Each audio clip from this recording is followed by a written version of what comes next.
এটা সরকারি জায়গা, 40 বছর ধরে এরকম উঠাইতেছে বসতেছে, একদিন দুই দিন না। সরকারি জায়গা আপনি অবৈধভাবে বইতে পারবেন না, এটা আমি সরকারের পক্ষে কথা বলতে চাই। আপনি রাস্তা বন্ধ করে যে আপনি দোকান দিবেন, এটা হবে না, কোনো জায়গায় হবে না। এটা একটা গল্লি, গল্লির মধ্যে মানুষ বসে আলাদা কথা, অনেক জায়গায় দেখি মেন রোডে গাড়ি যাইতে পারে না, দোকান দিয়ে বয়ে রয়েছে, এগুলো ঠিক না। আমিও আর আপনি হন, আরেকজনের অসুবিধা করে আপনি রিজিক চালাইতে পারেন না।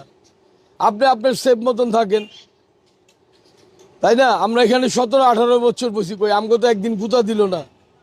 এটা একটা গল্লি মহল্লার ভিতরে, এটার লগে যদি আপনি বাইরে জোড়া লাগান হইব না।